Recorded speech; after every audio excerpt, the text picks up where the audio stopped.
Ferry service passengers खोलें जुनैद साहब का। फेरी सर्विस का मैंने सर पहले भी बताया कि पाकिस्तान की हिस्ट्री में sir first time private company को फेरी सर्विस शुरू करने के लिए लाइसेंस दिया गया सर। ये वो लाइसेंस था जो मेरे आने से पहले 7 साल से सर दबा हुआ था, और हमने आके सर 14 दिन के अंदर, कितने साल से? सिर्फ 14 दिन के अंदर। कितने साल से दबा हुआ था सर 7 इयर्स। 7। मतलब किसी एक बंदे ने गलती कर ली थी सर लाइसेंस लेने की, तो दबा हुआ था, और 7 दिन के अंदर सर उसे लाइसेंस दिया, और वो सर अपनी फेरी सर्विस जो है वो इंशाल्लाह शुरू करेंगे। और ये लोकल भी होगी हमारी केपीटी से सर ग्वादर तक, और उसके अलावा सर ईरान, इराक और अबू धाबी। मतलब ये चलाना उन्होंने है। लाइसेंस जो नहीं मिलता था वो मेरी मिनिस्ट्री का काम था। We are open for everyone sir, कोई भी आए और आके लाइसेंस ले हमसे सर। जी शुक्रिया। कादिर पटेल साहब। Sir thank you very much, माशाल्लाह बड़े काबिल वजीर है हमारे। सर मेरा सवाल ये होगा कि सर आपने देखा, हमने देखा, पूरे ऐवान ने देखा, माशाल्लाह इस वजारत को इंतहाई काबिल वजीर मिले, कैसर शेख साहब मिले, फिर जुनैद अनवर साहब की सूरत में हम इंतहाई काबिल वजीर देख रहे हैं। लेकिन ये तारीख में पहली बार हुआ है कि कराची पोर्ट ट्रस्ट को कोई चेयरमैन नहीं मिल रहा। ये तारीख में पहली बार हुआ है कि 1 साल से ज़्यादा अरसा गुजर गया है और 3 बार इश्तिहार अखबार में आया है। पूरे पाकिस्तान में कोई ऐसा काबिल बंदा नहीं है।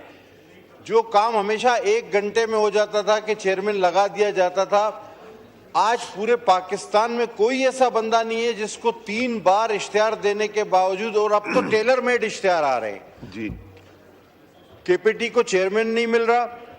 और दूसरी बात अभी जो कही हमारे इंतहाई काबिल वजीर साहब ने, सर ये फेरी सर्विस पहले भी शुरू होने को थी, लेकिन मुल्कों के ताल्लुकात पे इसका बड़ा मसला था।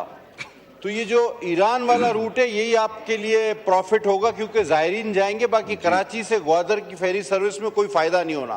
तो चूंकि उस वक्त कुछ हालात ऐसे थे, लिहाजा अब ये फेरी सर्विस शुरू हो रही है और ज़ायरीन के लिए एक अच्छा इक़दाम होगा, इसको हम सराहते हैं।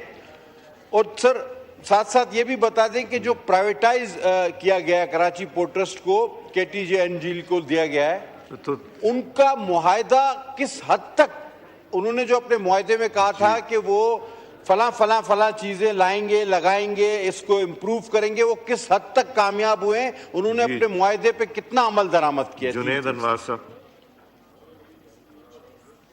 थैंक यू स्पीकर साहब। पटेल साहब ने 3 सवालात किए हैं सर। मैं इनकी काबिलियत को बिल्कुल चैलेंज नहीं करूंगा, ये मेरे भाई और बहुत काबिल हैं सर। मैं तो दरख्वास्त करूंगा कि अगर केपीटी में हमें चेयरमैन नहीं मिल रहा, ये बहुत काबिल हैं, इस्तीफा दें, मैं इन्हें केपीटी का चेयरमैन लगवा दूंगा सर। मैं बिल्कुल इस्तीफा नहीं देने दूंगा सर। मैं नहीं देने दूंगा। मैं पटेल साहब माइंड ना कीजिएगा, लाइटर मोड में बात की है जी। और बाकी सर ये इनकी बात बिल्कुल ठीक है कि केपीटी में चेयरमैन के लिए 2 दफ़ा प्रोसेस हुआ और अब 3री दफ़ा होने को जा रहा है सर। लेकिन इसमें सर ये मिनिस्ट्री की नालायकी बिल्कुल नहीं है। ये मैं अपने टाइम की बात करूंगा। हमने सारे प्रोसेस पूरे किए। जो एक मैकेनिज्म है सर, उस मैकेनिज्म के तहत हमने वो नाम सेलेक्ट किए और आगे फॉरवर्ड किए, लेकिन जहाँ पे मंजूरी होनी सर वहाँ पे एतराज़ात आ गए। हम फिर अब दोबारा सर उस प्रोसेस में जा रहे हैं। लेकिन केपीटी बगैर चेयरमैन के बिल्कुल नहीं चल रहा सर। कमांडर अतीक साहब जो हैं सर, वो इस टाइम उनके पास चेयरमैन का चार्ज है। बाकी जहाँ तक फेरी सर्विस की बात की भाईजान ने, तो सर उसमें मैं ये जवाब देना चाहूँगा कि ये पहले भी चलने के इरादे ज़रूर होंगे, लेकिन लाइसेंस कभी नहीं था मिला, जो अल्हम्दुलिल्लाह हमने आके सर उस लाइसेंस का इजरा किया। और बाकी अगर कोई और तीसरा सर क्वेश्चन मेरे अब ज़हन में नहीं आ रहा है सर, अगर बता दे तो ठीक है, या मैं बाद में मिलके इन्हें जवाब कमेटी में करेंगे। बाकी जी स्टैंडिंग कमेटी में है ना। Thank you sir. हाँ जी शुक्रिया जी। अपना रेलवे मिनिस्टर साहब तशरीफ ले आए। आपका पैगाम मुझे मिल गया था मजबूरी का, तो मैंने डेफर कर दिए थे। अब हम वो सवाल ले लेते हैं। तो समीना गुरकी साहबा।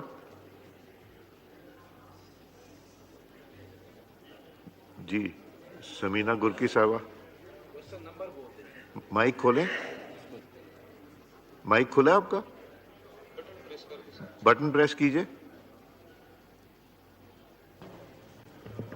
माइक खोलें। अब खुल गया जी अब थैंक यू। जी। शुक्रिया स्पीकर साहब। Question number 19 answer be taken as read supplementary. जी बहुत डिटेल में जी जवाब दिया गया है और मेरे मोहतरम मिनिस्टर साहब इनको आए हुए भी अभी थोड़ा टाइम ही हुआ है, तो सारी चीज़ों का मैं इनको नहीं कहूँगी, जिम्मेदार ठहराऊंगी। सिर्फ ये है कि मैंने जो क्वेश्चन किया, लाहौर में तो बेहतरी रेलवे स्टेशन पे और उससे मुतल्लिका जो कुछ चीज़ें हैं उसमें है, लेकिन बाकी जो है सक्खर, फैसलाबाद, लाला मूसा या जो ऐसे स्टेशंस हैं उन पे इन्होंने एक जो जवाब भी कहा है कि इमारतें तसल्ली बख्श हैं। मुझे इसकी समझ नहीं आई है कि ये क्या क्राइटेरिया या क्या इनका उनको है कि इमारतें तो देखिए हमारे पास पुरानी बिल्डिंग्स हैं, रेलवे स्टेशन बहुत पुराने हैं, बिल्डिंग्स तो ठीक होंगी, लेकिन वहाँ पे जो हमारे पास मुसाफिरों के लिए सहूलियात हैं वो कम है। जैसे सक्खर में हम लोग जाने का इत्तेफाक होता है, वहाँ पे हमारे लोग बहुत डिस्टर्ब होते हैं। 2 वॉशरूम बताए गए हैं, लेडीज़ भी होती हैं, जेंट्स भी होते हैं। तो इसके लिए मैं मिनिस्टर साहब से कहूँगी कि अब चूँकि प्रॉफिट में जा रहा है रेलवे, तो इसके लिए इक़दामात ऐसे करें जो इम्प्लीमेंट हो सके, सिर्फ पेपर वर्क ना हो। बहुत शुक्रिया जी minister for railway Hanif Abbasi साहब। बहुत शुक्रिया जनाब स्पीकर। मेरी बहन ने बड़ा रेलेवेंट किस्म का क्वेश्चन किया है और इसके लिए मैं तमाम ऐवान को बताना चाहता हूं कि हमने अपने महदूद वसाइल में रहते हुए जो इस वक्त रेलवे के अंदर हम पैसेंजर फैसिलिटेशन की बात की है और इसी के ऊपर हमने पहले दिन से काम शुरू कर दिया। इसके लिए अगर आप रावलपिंडी के तीनों स्टेशन देखें, लाहौर के रायवेंट और कैंट और प्लस जो मेन स्टेशन देखें, खानेवाल, मुल्तान, ये अल्हम्दुलिल्लाह अप टू मार्क है। सफाई के हवाले से भी, वॉशरूम के हवाले से भी, वेटिंग एरिया के हवाले से भी। और अब हम कराची इंशाल्लाह सेम जो लाहौर में जिस तरह हमने इनॉग्रेशन की है सेम इनॉग्रेट करने जा रहे हैं 10 सितंबर को कराची में। उसके बाद रोड़ी है, हैदराबाद है, सक्खर है और फिर फैसलाबाद भी 30 सितंबर को हम करने जा रहे हैं। तो ये जो आप स्टेशंस की बात कर रही हैं, इंशाल्लाह ताला 31 दिसंबर तक हम बड़े स्टेशंस और फिर जून 2026 तक तमाम छोटे स्टेशंस को हम इंशाल्लाह ताला इकॉनमी का पैसेंजर हो, CIP का बिजनेस क्लास का पैसेंजर हो, इंशाल्लाह उसको फैसिलिटेशन वो मिलेगी जो इंशाल्लाह बहुत से ज़्यादा इस वक्त अच्छे ममालिक के अंदर रेल्स में मिल रही हैं। ये मैं आपको गारंटी करता हूँ। जी शुक्रिया जी